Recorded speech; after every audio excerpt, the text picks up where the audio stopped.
بسم اللہ الرحمن الرحیم۔ السلام علیکم ورحمۃ اللہ وبرکاتہ۔ انگوٹھی کا ہنگامہ۔ ایک انگوٹھی، دو مجرم، تین سہیلیاں، چار سپاہی۔ تمہاری انگوٹھی تو بہت پیاری ہے اور اس کا نگینہ کتنا چمکدار ہے۔ عائشہ نے جنت کے ہاتھ میں نئی انگوٹھی دیکھ کر کہا، جو اپنے جوتے کے تسمے باندھنے میں مصروف تھی۔ جنت نے مصنوعی حیرت کا اظہار کیا اور مسکرانے لگی۔ گھنٹی بجی اور دونوں جلدی جلدی اسمبلی ہال کی طرف جانے لگیں۔ وہ دونوں میٹرک کی طالبات تھیں۔ چھٹی کے وقت سکول کے گیٹ کے باہر عائشہ جنت کا انتظار کر رہی تھی۔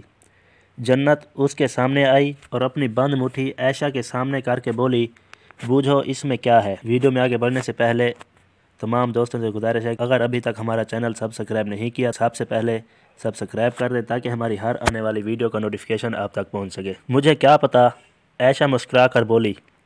جنت نے اس کا ہاتھ پکڑا اور کاغذ میں لپٹی ہوئی کوئی چیز اس کے ہاتھ میں پکڑا دی۔ عائشہ نے اسے کھولنا چاہا تو جنت جھٹ سے بولی، نہیں نہیں، ابھی نہیں، گھر جا کر کھولنا۔ وہ دونوں گھر کی طرف چل دیں۔ شام کو بازار میں عائشہ کی ملاقات جنت سے ہو گئی۔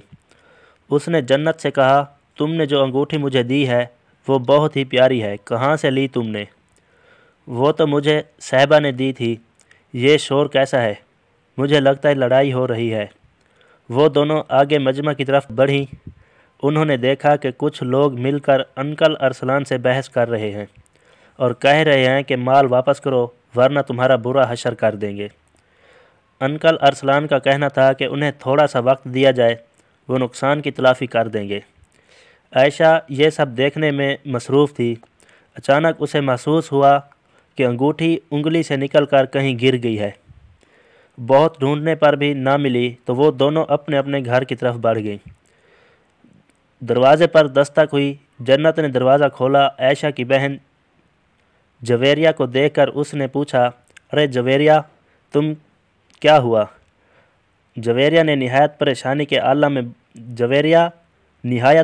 کے عالم میں بولی، عائشہ گھر پر نہیں ہے، میں دیکھنے آئی تھی کہ وہ تمہارے ہاں تو نہیں ہے۔ بازار میں اس کی انگوٹھی گم گئی تھی، جب نہیں ملی تو وہ مجھے چھوڑ کر اپنے گھر چلی گئی تھی۔ کون سی انگوٹھی؟ جویریہ نے پوچھا۔ وہ انگوٹھی میں نے اسے صبح دی تھی۔ جویریہ نے جنت کی بات کاٹتے ہوئے کہا، وہ انگوٹھی عائشہ نے صبح مجھے دکھائی تھی، اس میں موجود نگینہ بہت چمک رہا تھا۔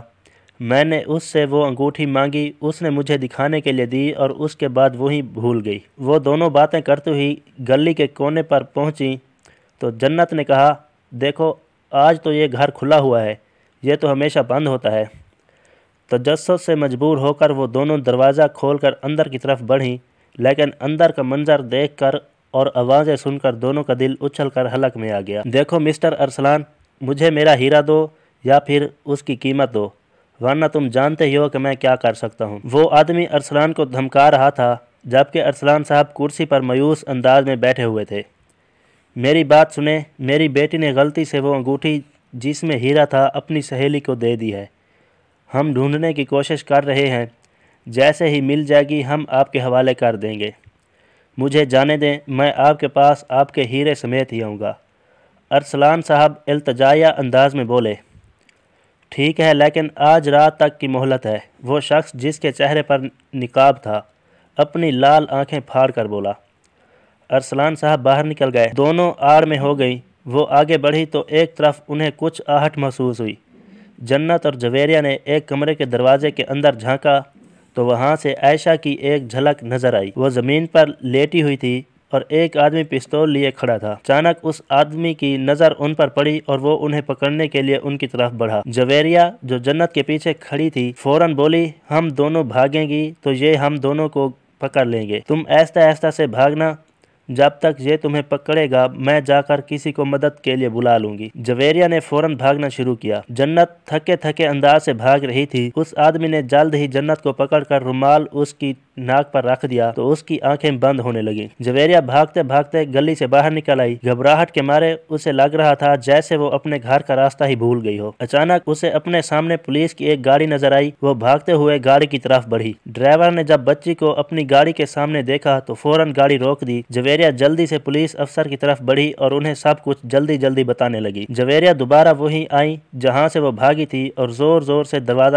پیٹنے لگی۔ باس نے کہا پہلے جا کر سوراخ سے دیکھو کون ہے۔ جی باس۔ گن والا آدمی دروازے کی طرف بڑھا۔ باس، وہ لڑکی ہے جو بھاگی تھی، فوراً پکڑو اور اس سے پوچھو، شاید وہ انگوٹھی کے بارے میں جانتی ہو، ہمیں پتہ چل جائے کہ انگوٹھی کہاں ہے۔ اس آدمی نے جویریہ کو اندر کی طرف کھینچا اور دروازہ بند کرنے کی کوشش کی۔ جویریہ فوراً اس کے دونوں ہاتھ پکڑ کر روتے ہوئے بولی، خدا کے لیے میری بہن کو چھوڑ دو، اس لڑکی کی آواز بند کرو اور اسے بھی اندر لے جاؤ۔ باس حکم دیتا ہوا اندر چلا گیا۔ وہ آدمی جیسے ہی جویریہ کے منہ پر رومال رکھنے لگا ویسے ہی اس آدمی کے منہ پر ایک زوردار مکہ پڑا۔ وہ زور سے زمین پر گرا۔ ارے ہم لے کر جاتے ہیں اندر، اتنی جلدی کیا ہے؟ پولیس کے 4 سپاہی جلدی سے اندر آئے اور اسے پستول کی زد پر لے لیا۔ باس نے جھانک کر دیکھا کہ کیا معاملہ ہے، اس پر بھی قابو پا لیا گیا۔ جنت اور عائشہ دونوں کو ہوش میں لایا گیا۔ تھانے میں ارسلان اور اس کے باس کے بیان سے معلوم ہوا کہ یہ دونوں مل کر غیر قانونی طریقے سے ہیروئن کی اسمگلنگ کرتے ہیں اور کچھ دن پہلے ہی انہیں ایک بہت بڑے مافیا سے قیمتی ہیرا